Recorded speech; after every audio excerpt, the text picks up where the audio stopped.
Hey everybody, I'm Tom. I live on the web at tdjacobs.com, and this is a colleague and a friend of mine, Marcia Gladwin, who's agreed to come on a convo today.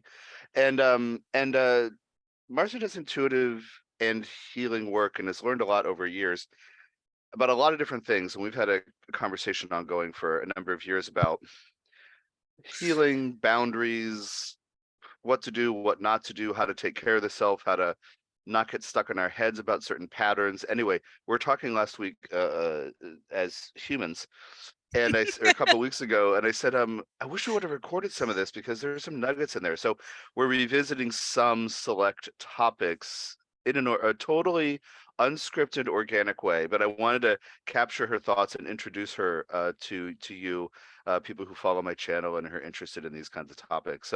So welcome, Marcia. Thank you for playing with me on a recording. Very welcome, and a lovely British accent to join yours. I always feel like I should turn into royalty when we do Brit and American voices. So. Feel free to do it. I will turn into some kind of interviewer or media persona. Yeah, that's good. That's it. That's good. So yeah, anyway, Marcia is in the UK. She's a UK person. Okay, so anyway, so I know that one of the things we talked about that I really wanted to revisit was from your perspective, how we as I don't always use the word healer, by the way, but let's use that word healer. We all know what it means. But an energy worker, intuitive, medium, helper, healer, whatever, how we get burned out, like how we can tire ourselves out or do too much of it in certain ways or with not enough boundaries or groundedness or something. So anyway, you have a lot of stuff to say about that, and I just wanted to invite you to begin with that. Yeah, and thanks for this, and say hello to all your lovely listeners. So I started energy work and body work when I was 14, so like 40 odd years ago.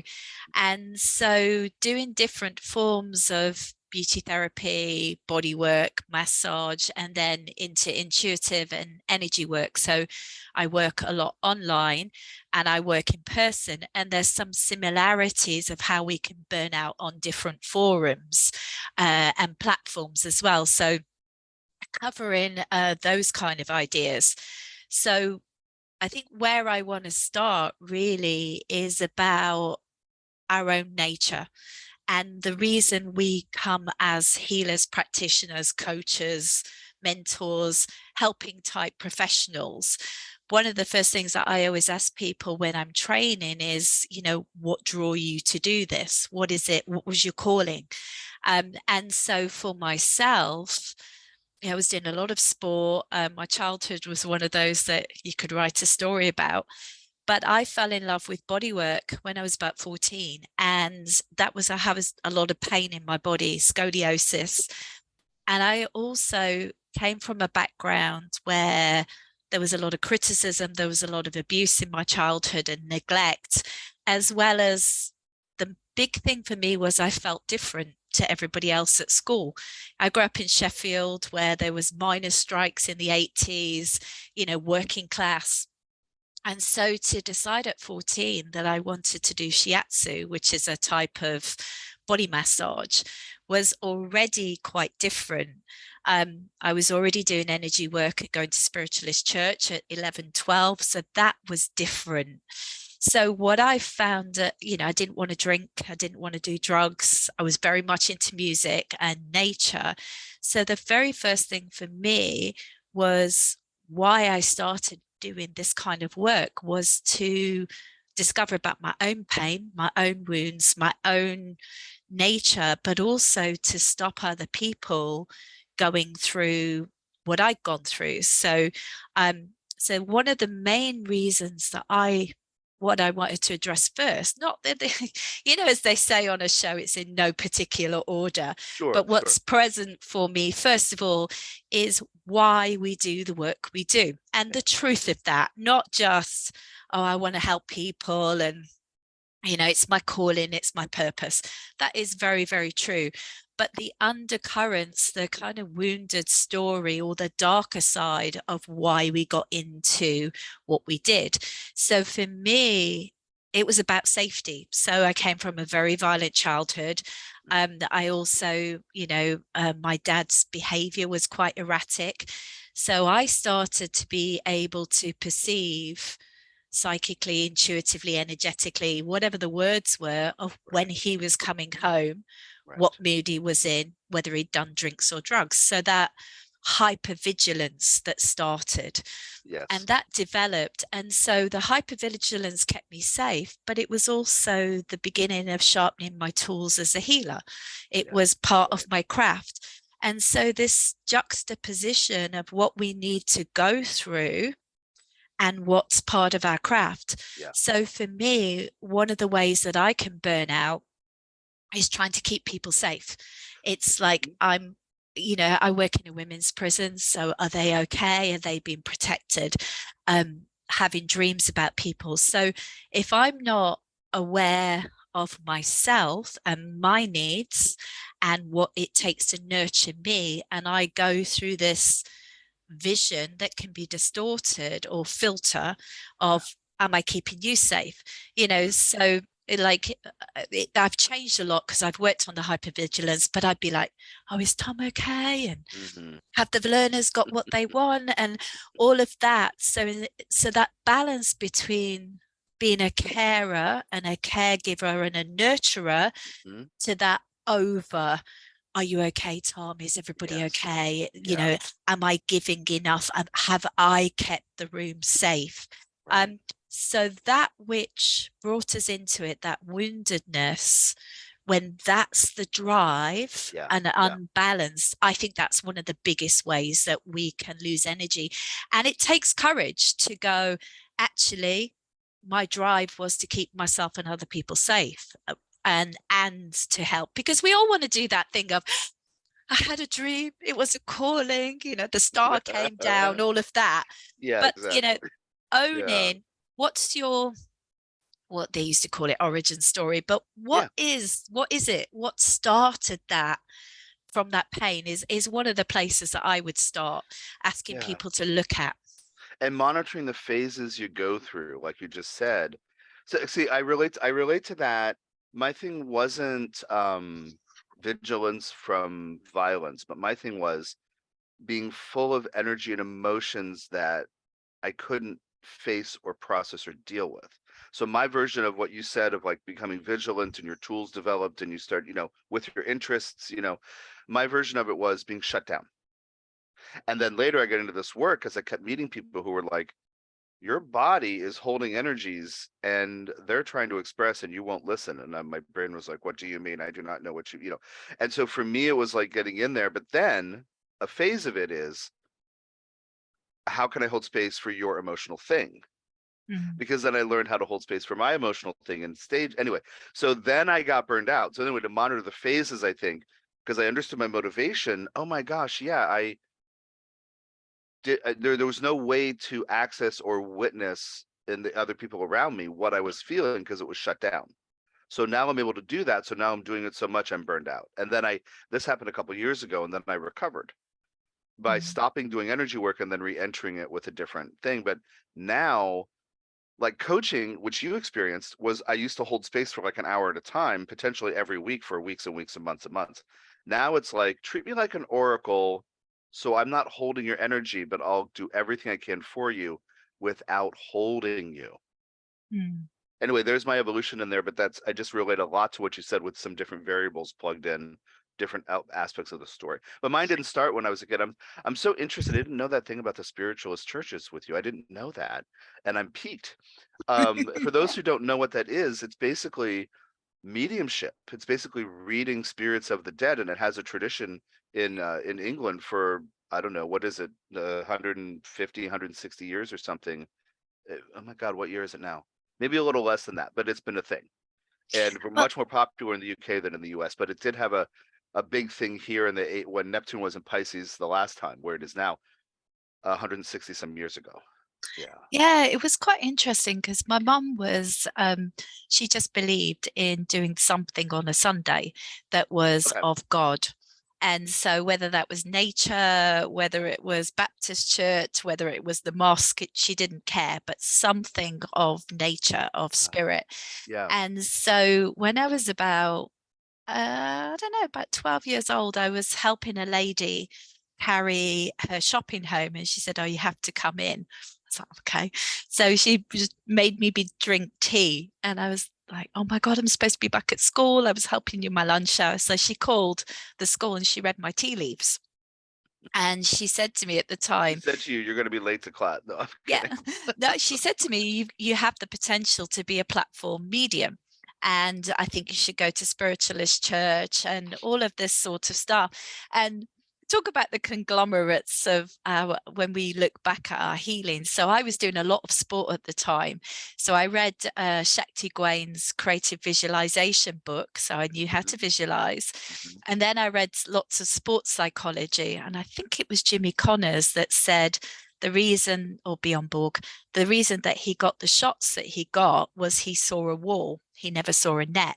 So I put Shakti Gwain, spiritualist church, and kind of this theory. And Yeah. so it really changed how I was doing exams. So I was like almost perceiving the exam results and just bringing all of this stuff together.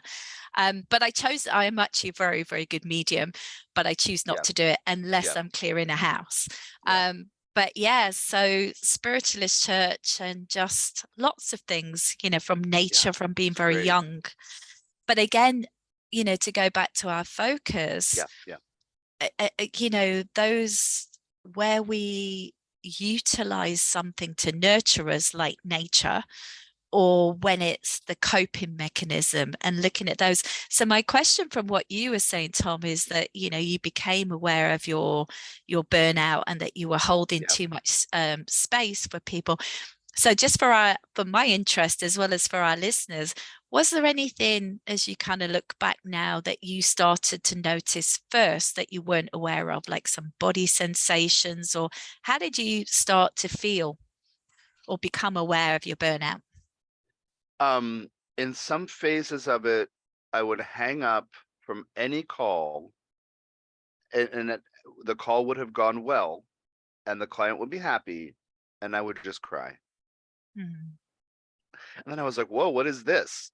And it was because somehow I was holding myself in place to make sure that I was doing good work. And I was like, "Well, wait a minute, what's with the extra effort here?" And I would realize it was just because I was tired.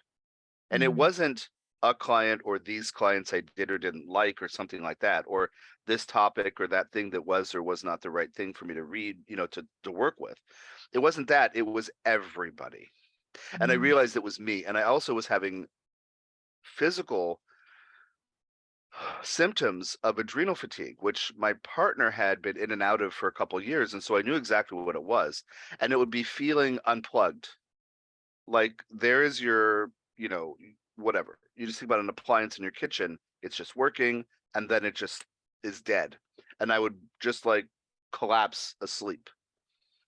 And I was like, oh my gosh. So I started addressing that through diet and stuff. But then I realized, my adrenals from doing energy work from the wrong foundation, but also overworking from the wrong motivation was what we're talking about.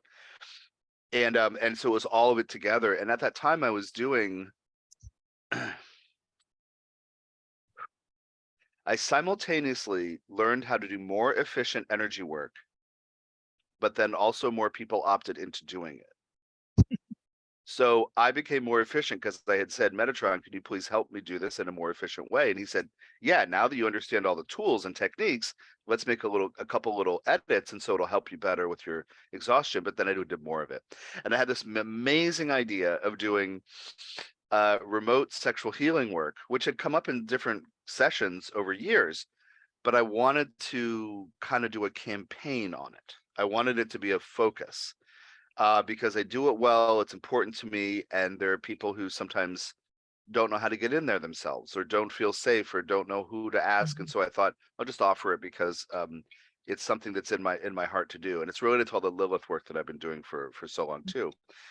And so I had this great idea to do a 2-hour call with a little bit of reading for the person at first to say, hey, here's your life experience, here's what we might be able to do, what topics do you want to clear or work on, and then typically 60 or 70 minutes of energy work, and then a wind down and talking about stuff, giving affirmations and tools and more reading. Anyway, a couple of that session kept turning into like 80 or 90 minutes of energy work just because. And so after 2 hours, after I did I don't know, maybe 20 or 25 of them, I was burned out for reals, having the adrenal fatigue and like crying at the end of a call and like all this stuff. I mean, I loved the work, but anyway, so I took about a year off of energy work, give or take a couple of months, maybe it was 10 months, but or it could have been longer than a year, I actually don't remember. But then I came back with this different structure where the calls are half an hour, the energy work's typically 20, 25 minutes. And anyway, so I restructured it. And now like if somebody comes in, the first of 4 half-hour calls is the reading. Then the other, and then I get to know the guides, I get to know his or her life story and situation, what he or she wants to work on. Then it percolates. And then when they come back a week later for the energy work, we do energy work for 3 calls. But anyway, it's broken up and it's incremental. So it serves everyone much better, but I just had to experiment. But I was really craving doing that work again, and the new format helped me. But I also want to add in that thing about why we come to the work and how that can factor in. Because if we're motivated, like, okay, one thing that a lot of people, I think, who come into our spheres, us as teachers, healers, whatever, practitioners, they're already intuitive or empathic. And if you can feel empathy being you can feel what others feel, or you can sense it or tune into it.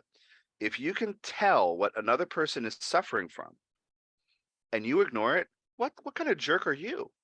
So there's this predominant human, we're all in this together, all is love, all is one, all are one, whatever, where we are sometimes motivated to heal others because we feel the pain they feel and we don't like that experience. So that's another thing I wanted to bring in is like, if you're motivated to try to stop the suffering of the world because you're having a hard time dealing with their emotions or other people's feelings, we really need to mature out of that and accept that people are having various experiences. How can we not get zapped or tuned into them too much, then become a healer and become burned out? I guess I wanted to insert that in here and get your thoughts on that too. No, and I think that's perfect because, as you know, like I developed ulcerative colitis, which is an autoimmune disorder, bowel disorder. And, you know, Tom and I worked together. He did some energy work with me, which was amazing. We've known each other for, I don't know, it's like 14 years or something. I don't even know. It could be. Yeah, I think, it's about 2010 we found each other. And, what I realized is that, you know, so whether you look at Louise Hay or some of the other energy people, that each part of your organs and illnesses have a kind of pattern to them, a structure. So bowel was often about assimilation and letting go. But also what I realized, and unprocessed anger, but what I realized as a healer when I went in to look at my own energy work, and it's actually what made me talking about this wound and craft. So I got very sick and I couldn't do body work. I was doing predominantly body work all of the time, hands-on, face-to-face. So I could do absent things, always had been able to, but it wasn't part of my work. And so what happened is when I looked inside myself, the energy imprints that I was carrying from clients, from experiences, but predominantly was rage about how the world was and how people were treating each other because of that sensitivity and how we interact with that. So some of the energy imprints, it was almost like photographs, were of movies that were active in my body. So I remember at one point, because as a healer, you know, there's stages where how I work personally is I start to experience something and then I'll get clients around that, or I'll get clients and I'll learn. It'll be either one. So I remember feeling very suicidal and thinking, this is really not myself. And I went into my body and I had a looping movie of One Flew Over the Cuckoo's Nest, where they put the hypodermic and they commit suicide by an air bubble. So as I was looking through my own process, I was peeling off layers of imprints and experiences from clients, from movies that were not my own. And sometimes when our illnesses, that's like an autoimmune response, that I was almost allergic and reacting to these things, as well as in my own life, I got stress and all sorts of things. So that's when I really learned to do my energy hygiene. So what I was doing as a practice to close down my energy sessions and my body work actually wasn't deep enough, wasn't robust enough, wasn't strong enough. So that's the other way we can get into burnout or illness or depression or whatever else that you experience as a healer, is because you've done, but it's not wide enough, it's not deep enough, it's not, because we work in the ethers. So we think, oh, I've cleared out, Tom's session, but then Tom's sessions linked to the world or to other aspects. So one of the things that I learned to do is, okay, I feel like I've cleared, but what have I not seen? What's a debris? What's an echo? And so I started to go wider. So that was one of the things that it really taught me. And at that time, how also I loved what you were saying about changing your structure. So not only your physical structure of half an hour calls, but for me, there's also a practical structure. So how I'd learned, how I was experiencing massage and body work was that I would feel somebody's pain inside my body, thinking about that mediumistic, psychic nature, intuitive. So I'd work on you, Tom, and I'd get a pain in my shoulder and I'd find it on you and I'd work it and then it'd release. And I thought, oh, that's really cool, because sometimes somebody will say I've got a neck ache and actually it's not, somewhere completely different. So I thought, that's really great. I love this. After about 2 or 3 years, no, I did not like feeling people's stuff. And so as a healer, we often perhaps don't realize that there's another way to do things that's not, I think as healers, we can go into coping mechanisms rather than restructuring. So I was like, I don't like this. I don't want to know it. I don't want, or I want to experience it for the moment. I don't want it for the whole 45 minutes. So I then changed it so that I could see it or I could perceive it, but it wasn't structurally in my body. So as a healer, working with our guides or our own experiences, there are always other ways to do things. And I feel that some of the burnout for me wasn't understanding that I could say, actually, I don't want to be a medium. I don't want to do that just because I'm good at it and just because all these people came in. I actually don't like that. I don't want to do it, but I'll be service a different way, or I'll experience it differently. So part of my work is feng shui and clearing homes and energies and plants, all sorts of stuff. So I started to work with homes where I got into a different relationship with them, drawing pictures, having a conversation as if they were a being. So don't think that just because you're of service to the world and you have empathy and sensitivity that you have to suffer. It's not like the old school, it's like, okay, I have this skill set. Is there a different way that I can do that? So now when I do energy work, as you know, Tom, there's a whole different way about how I work because of the burnout. At one point, the lots that I was dreaming about clients, so waking up from nightmares, I didn't like that. I didn't like it. So I changed that. And so being present, and I do believe that often as healers, we're taught or believe that old perception that we're supposed to suffer, we're supposed to, do all of this. And just like any other job, you can negotiate your terms. You can begin to Yes. have conversations. And so, because what would happen is I'd like, oh, I don't want to do a bodywork session because I don't want to feel like this. So I'd start to avoid my soul service, or I'd Yeah. start to Yeah. go, okay, let's make it quick. And I got very sick for a long time. And as I say, this duality of that we create a new craft through our life experiences, or I do, not everybody does it the same way. So learning to think about, how do I want to do that? How do I, want to interact so that it's pleasurable? Because I think as healers, often we forget it's supposed to be joyous and pleasurable. Like, I love my work. You know what I'm like, Tom? I'm always like, oh wow, this happened. And Mhm. like, it has a curiosity and like a magical element, does it? Not just magic, but like, it's like, wow, that's so cool. And Yes. I do believe that's partly because of those parameters that I've set, Yeah. that my work has to be something I enjoy, that I can do anywhere, Hmm. that benefits me. So again, when I started to get sick and burned out, I was like, I realized there's more to talk about, but I was running the wrong frequencies. There's a Right. whole load of Right. technology that we can talk about in another conversation. But I just was like, okay, I want to do this healing work. It's important to me. Hmm. But how can that nurture my cells? How can that give me energy so that I don't have to eat or sleep or drink coffee or go to nature or go offline for 8 days to That's right. recuperate? That's So right.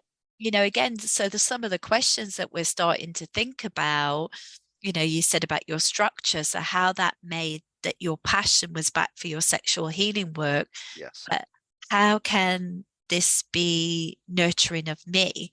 Yeah. How can that be inspiring? And also, how can it work for you? It's like, what's important to you, Yeah. is some of the other things that I would say about burnout. Yeah. So I'm engaged in a long-term process of inviting intuitives into these kinds of classes I call higher self protocol to learn how to work with guides. But and there are three levels of it, one and two. And one, we face our fears and we learn to transform emotions and really get grounded in our bodies and deal with ourselves. Level two, we learn to read each other with boundaries. Level three Mhm. is mediumship, which includes a ton of boundaries and learning the radio dial frequencies of who to talk to, when, and why. But anyway, what I want to say is, and right now I'm teaching all three simultaneously, which is not how it normally works. Usually one or two of them are active. And so I have three groups of different levels of boundaries and abilities and intuitive, anyway, the conversations come up about you don't owe anyone anything. So you're motivated to do helping work of whatever kind, hands-on or energy or whatever. Great. Let's celebrate. This is part of your natural inclination. This is part of your soul's journey. But then all the boundary conversations. Why are you doing it? Is it because you're, a family member or somebody in your life has been suffering and you can't get away from it?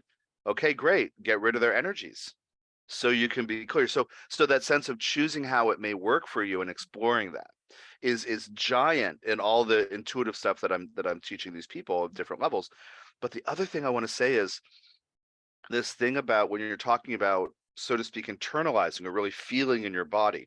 Early on in my intuitive days, I was able to replicate in my own body gestures that a client brought. Somebody would come in and say, my tricep is twitching. Why? And then I would like tune into that person, let my tricep twitch, and then I would get the intuitive answer or Yeah. whatever it is. Or they'd say, oh, my back, and it's been 20 years. And I would kind of feel, anyway, I stopped doing that. But as I'm teaching people to read each other in Higher Self Protocol 2, some of them assume, no criticism toward them, but they're accustomed to connecting to somebody else's energy. So, and I say, no, no, no, no. We want you never to connect to that person's energy. I want you to focus on that person's guides. If I can be of service to this human by connecting to his or her or their guides, I will open up and be of service. And some people are like, wait, what do you mean? And it's like, I don't want you to connect to their energies. It's like having two-step, whatever they call it on Facebook, two-step security, because I do Yes, it the and it just, verification. Yes. yeah, I do it slightly differently. So I, just as you do, but I set very sacred space, and I Yes. set that parameter, and I'll be working with people's guides or inner child or parts Yeah. as well. And what I do is I have them on a screen. So although I'm Yes. talking to you, Yes. I've got you on a screen. So what I'm doing is I'm interacting with your energy and what your Yes. energy is telling me. And it's disassociated. So I'm Yes. not in your space. And I think it's a misconception, because when we start, and even quite experienced healers I've seen this with, where, because we might go to lessons about how to learn to heal, and a lot of it just comes along and you start doing it because you don't know a different way. That's And right. it's like if your mum taught you to cook pancakes, that's the way you learn. And then somebody else comes and says, but I do it like this, and you go, oh, I like your pancakes. So with me, just having, because that experience of having those energies in my body. So for me, there's different techniques that I do. So sometimes I imagine the person in a sound booth, and they're in their own thing, and I can interact with them. So whatever my imagination says to me, but there's a gap somehow. There's a, say, whether it's they're in a different space to me, they're on a Yes. screen, Yes. I'm going through a filter, I'm checking their muscles. And that's one of the things that to me is very key. And at first I was like, oh, but that means I don't care and I'm not supportive and I don't Exactly. know. And actually I realized that I was much more of service Much to more someone. effective. Yeah. Much more And effective. Yeah. also you don't get so blown off by That's right. their noise, their internal noise. Exactly. So you'd also don't get surprised by what they bring you, because you're in your space, maintaining the right effective posture for you, being of service, and it's a dance instead of that person falling on top of you, and then you got to figure out how to help them.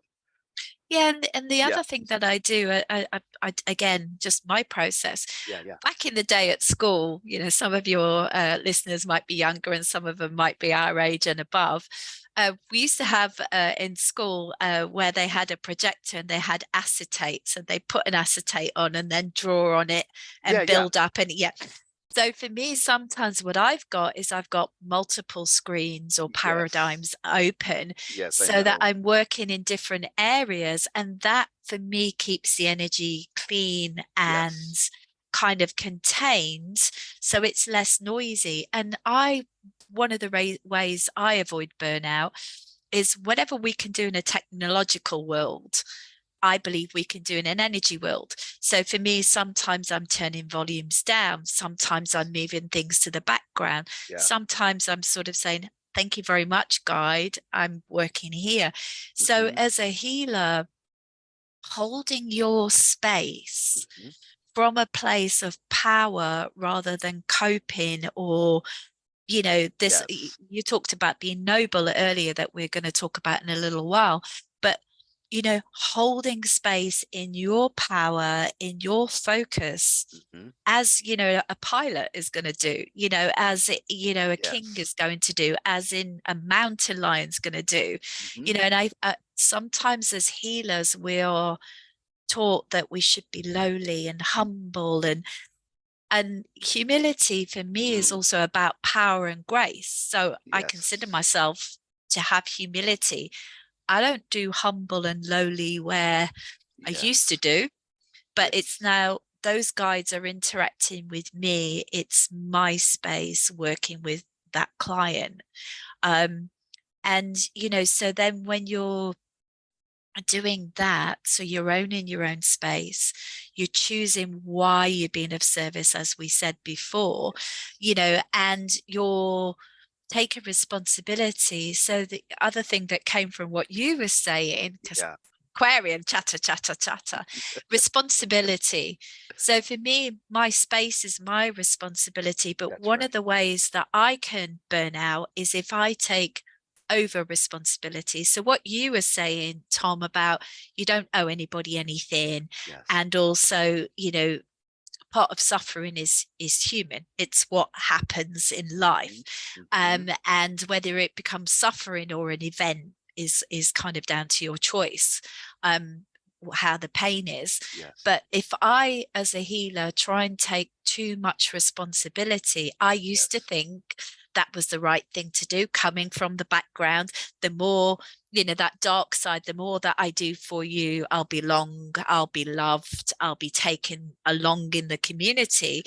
And Yes. actually the realization that, and the more I come from, which is quite common now, that you're powerful, I'm powerful, everybody's powerful, and coming from, therefore, while I hold space for you about whatever's coming up for you and what Mm-hmm. we're clearing, Mm-hmm. and Tom and I work with things that for other people are very horrific. Myself, I've worked with incest and rape and mental health and death, and I work in a women's prison, so I see a lot. Yes. um Yes. and so if I start overly taking responsibility for your healing, it actually contaminates the space. That's right. So my job is to work with you and maybe remind you you're a healer yourself, our Mm-hmm. clients, or Mm-hmm. awaken things, or just clear away like a good gardener or a good dentist, for that person. So if I used to be thinking, okay, I've worked with Tom, I just need to check in on the next 3 or 4 days, and like Mm, all of this effort. right. Now Mm-hmm. it's like I get an internal, oh, that bit of Tom's now complete, and I might Yep. send a You might be message, or aware I'll of it, just, but you're not. Yeah. yeah, Yeah. I'm Caretaking not after. working That's in right. the background. So as a healer, which is what you were saying about being noble, so I'm looking Yeah. forward to hearing that, is as a healer, if we think we have to do the work rather Yes. than being in the space and good health and holding space and crafting our skills Mm-hmm. and doing what we need to do, that creates the space for the person to access their power, That's right. their healing, their light body, then you don't get burnout in the same way. May I very briefly, without a bunch of details, reveal where your Pluto is and how I understand a little bit about Of it? course. Okay. Yeah, of course. So Marcia's Pluto is in the first house. It's retrograde in Virgo. The first house Virgo says, I need to make a difference. I need to be an agent of change. And if Marcia acts like she knows what she's doing, people are going to try to put her in charge of things. But then they'll blame her if something goes wrong, and she needs to make sure she doesn't absorb their projections. So anyway, this energy work. Okay, what I want to say is the retrograde in Virgo. People with Pluto retrograde are trying to figure out the right way to in Virgo be of service. So anyway, so what you're, I'm getting chills as I say this, but I just want to point out to people who follow me who are into the astrology part, now that you're getting to know Marcia, without sharing her chart, just understand that there's this thing that I observe in her evolution over decades. I mean, we haven't known each other all these decades, but I'm just really happy that you're in this space where you have learned all these things on your way, right? Like we always want people to evolve, and I've just seen that in you, and I'm just really, really thrilled to see. Maybe when I met you, 60% of it, 70% of it was in place, and now it's like very ripe and it's very amazing. Anyway, I just want to say that because related to the thing I wanted to get to, how can you feel strong and not feel guilty because other people may feel weak or wounded or needy? That's part of the healer thing. How can I feel good about being strong, about being the lion or the king or the whatever other the imagery you used? How can I own that when the world is full of so much suffering? Is it arrogant? And that's what I want to get to. I don't owe lessening anything about myself because there is suffering around me. So the responsibility thing you just went into, so you're sparking me here. That responsibility thing, really, like you said, what you're responsible for is managing your own stuff, your life, your process, so that when you show up, you are in the best, most effective, the best possible self-management, self-organization thing.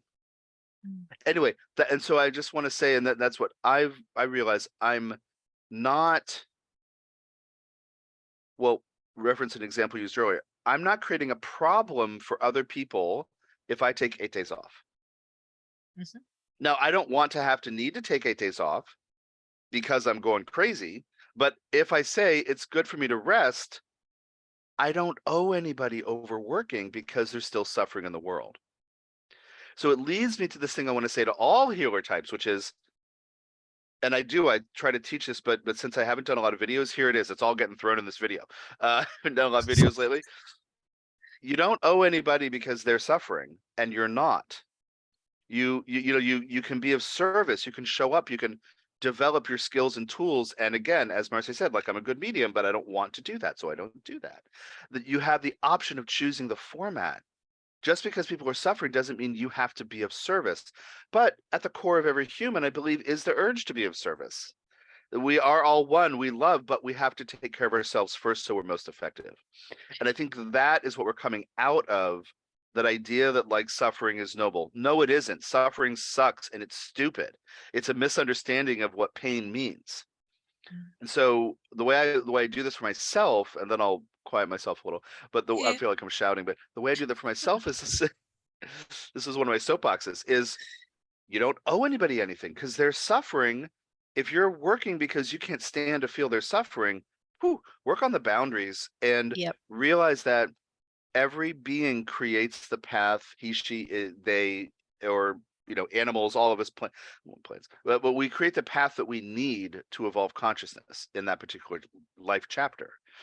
So pain is not a punishment, but pain is a learning journey on the way to empowerment through becoming loving or forgiving or accepting or self-validating and self-respecting as a source of power.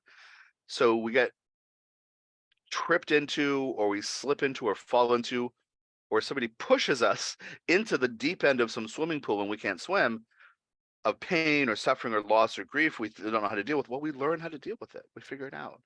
So anyway, I just want people who are thinking about becoming healers, or identify that way but are developing their tools, or maybe they're doing something they don't really want to do but they're of service, so they keep doing it. Like, if you felt trapped in mediumship even though you don't want to do it, for example, like you have the skill but you have the option of determining, like you say, when you say negotiating terms, making terms.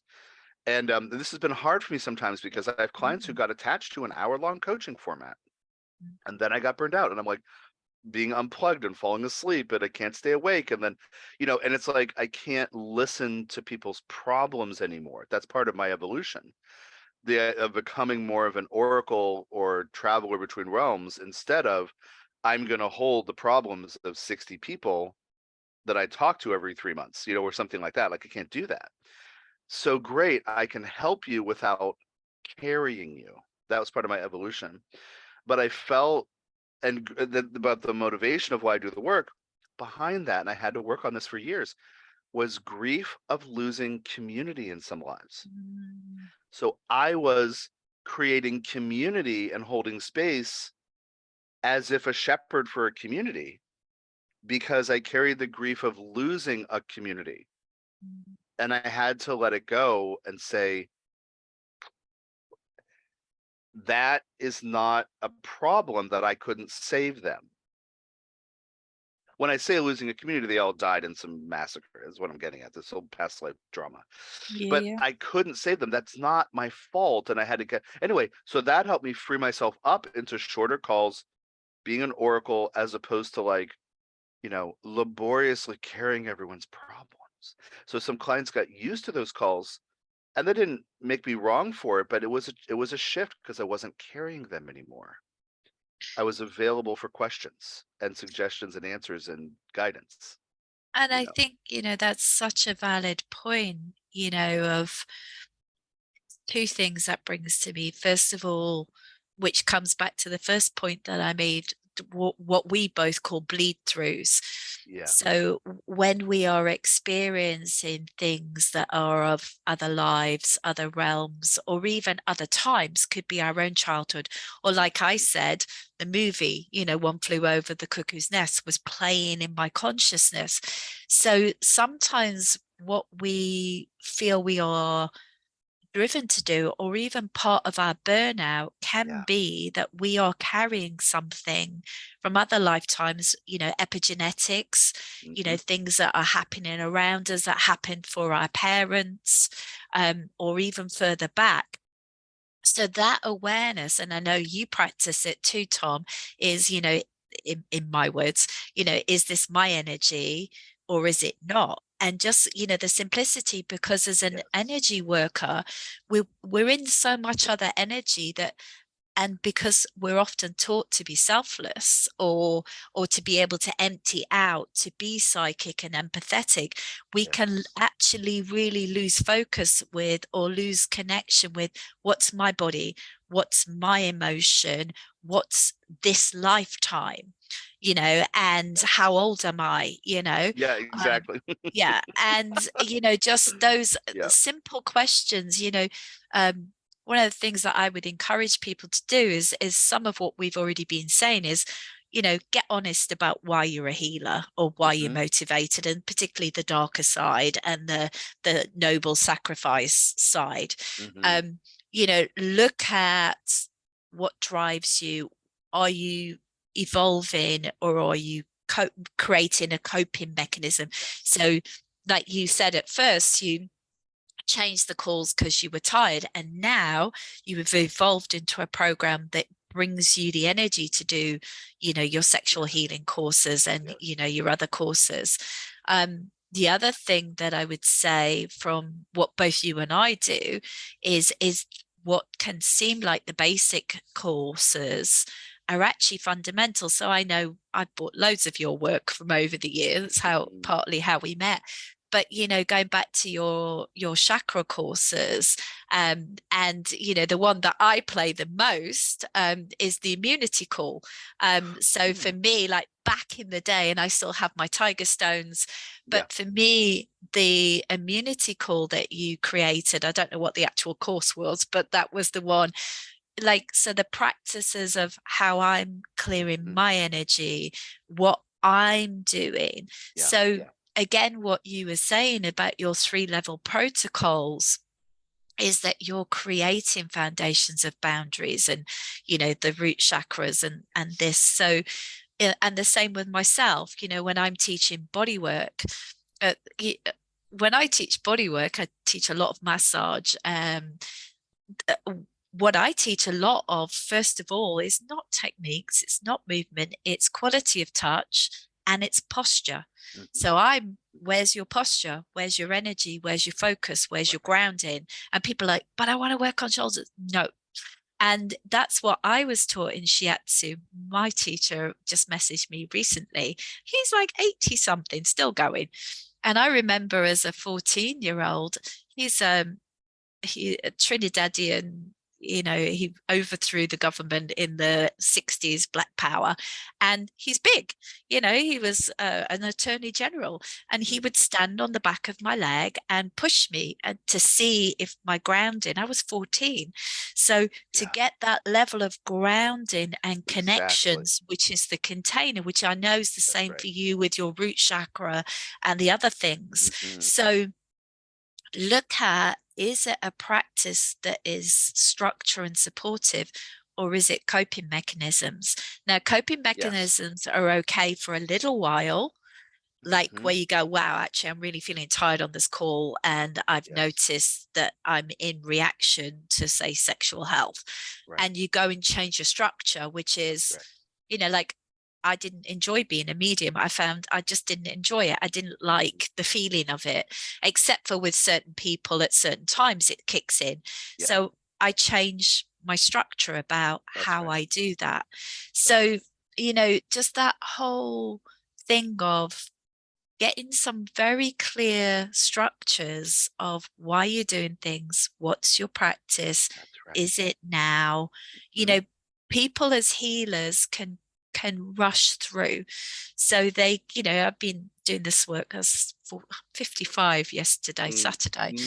So, with that spectrum now of understanding your parameters and what you do, because as you said, there's always going to be a war. There's always going to be, some kind of what's going on in England. There's always going to be something that's going to call on your energy as a healer. And, and then being within that of the level of choice. I remember, Tom, you did me a session years ago and it came to mind. So you were saying I was choosing clients and things like that. And I remember you saying this imagery that you had from me, and it was a cheetah by a water lake. And this cheetah was looking at, there was a man and there was whatever other creatures. And this cheetah was literally just looking at this man going, he's too skinny. He's not worth the effort of running to go and eat. He's not a meal. Right. But actually, I fancy a workout and a run, so I'm going to chase him anyway. And it was like getting very clear on the motive of, am I hungry? Is it going to meet my needs? Is it playful? Is it just because I want to, my wildness? And, there is as much power in saying no from volition and choice rather than coping mechanism, and all of those things. So, again, we come back to burnout for me is long time overriding the parts of you or the aspects of you that don't want to do that work. And it's not anything else. It's that overriding. And so burnout, so when you are overriding, being paid properly, when you're overriding doing workshops, when you're overriding what's true for you, then you will experience burnout. You will experience isolation, separation, when you deny your nature. So the way that I work, so people often say to me, but you work in such dark places and you work with this and like, how do you do it? But there's something about it for my nature makes, I can laugh at things. I can kind of work things out. It ticks my boxes because it's intricate, but it's fun. And, in my nature, my friend laughs at me because I'll do face-to-face sessions in Zoom. I'll do body work where I'm actually working with a person. And there's a whole other offering that I do where I've just connected to you and I'll be sat there doing my crochet, or I'll be watching a movie, or I'll be doing something, and then it'll come into me and I'll start doing a session for somebody over Messenger or WhatsApp or whatever else.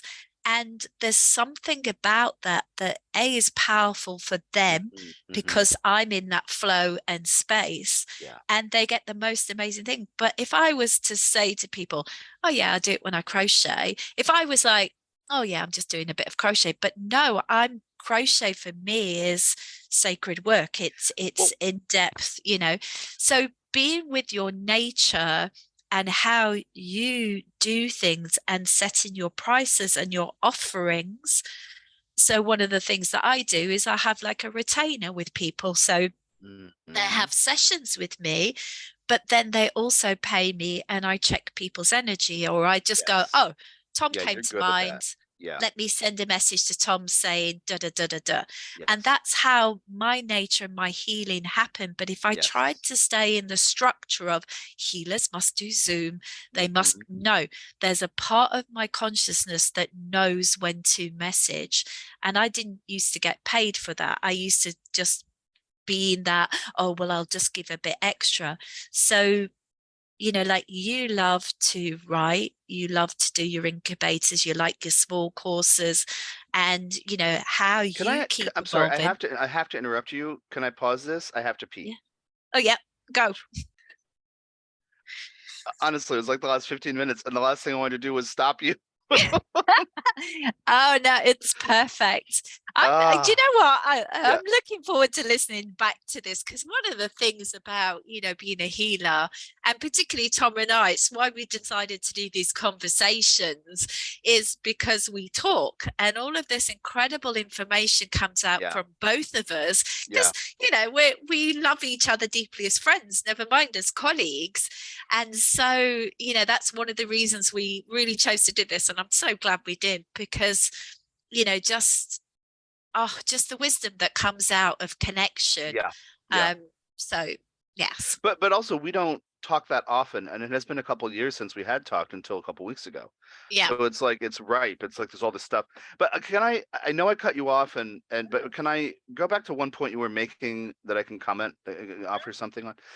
When people say, "Oh, you go to such dark places," I'd like to offer this reflection. I don't think you go to dark places. You're capable of handling what people think is dark, but again, the structure, thinking about that shiatsu teacher teaching you the posture and the structure, because I don't go to dark places. I invite the dark places within persons to open up, to receive, and to feel more normalized, loved, accepted. I don't go to dark places. But if I give you a narrative of what happened in a call, a person might say, "Oh my gosh, it's such a dark place." But I don't go there.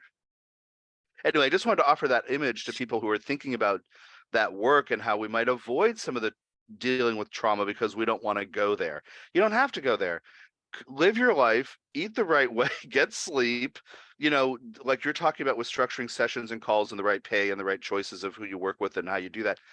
And then allow the work to unfold, because you don't have to go to dark. I just want to mention that because I mentioned you have that Pluto in the first and I have my Pluto in the 12th, but tied to the ascendant. So it's a shade of that Pluto in the first intensity, but I don't go to dark places. I don't revel in the drama.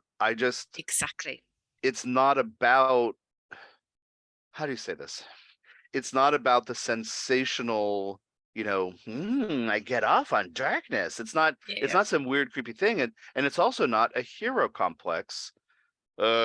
Just get on my boat and I'll take you out of the underworld and we'll travel. But yeah, it's not rescuing people. It's whatever you've been through as a person primes or paves the way for you, for what you anyway, for what you deal with. Anyway, so you understand how to be in dark places, but also how to come out. And I do too. And so therefore we're not going to dark places. This is just something I observe in a lot of people who are afraid of being taken over by darkness, therefore may not deal with difficult emotions. But anyway, I just want to comment on that, and then how I nice think, it is to have a little yeah. break and then come back. So anyway, Yeah. please I think continue. that, Yeah. I think it's very true, because, this other thing about how we can feel smashed as a healer, or, like burnout or whatever Mhm. else we can experience, because we're humans as well as all of this. And when my best friend died, which is 2013, and he'd been my best friend for 18 years, and it was very unexpected. Mhm. Um, and just I made a choice at that time to just be with my grief, really be with my grief. Yeah. Took time off work, um, wasn't I actually stopped doing sessions at that time, Yeah, I and remember that. I was teaching massage and things, but I stopped doing energy work sessions at that time. Um, Choice for myself. And but what I was able to do was to be very present with how I was feeling. So talking about people talking about dark places, Mhm. for me, there's a balance, and I know it's the same for you, Tom, is that you go deep enough for long enough to get the answer, the release. But if you wallow or you don't go deep enough, then Mhm. you get stuck in it. That's right. So with losing Mike, I just chose to do, my friend's Nigerian, and they do 40 days of grieving. So I just thought, okay, I'm going to Mhm. be in that structure and see if that works for me, Mhm. and so each day I would get up and I'd feel how I'd feel. So one day it was like sitting worries me. Another day was I went to a puppet show because Mike was mad about puppets. And there was a variety of things that I did each day that were about celebrating him, and feeling my feeling. And one of my friends said, I just think you're never going to come out of it. And exactly what you're saying, that when people have a fear of their emotions completely taking over and they won't ever come out of this place, you will, and it's the resisting or the kind of trying to avoid those stronger emotions, or trying to hold on them so much, because with grief, I've lost a lot of people. Just as you were talking about earlier, Tom, about that you don't owe people things and that you can be happy whilst the world is at war, that there's a truth in that your feelings and your experience can be very different to your work or to the world. And so it could be that everybody else in the world is joyous and you're in a place of darkness. So being able to be, because I find that some people really avoid real extreme pleasure and joy. You're talking about your sexual healing course.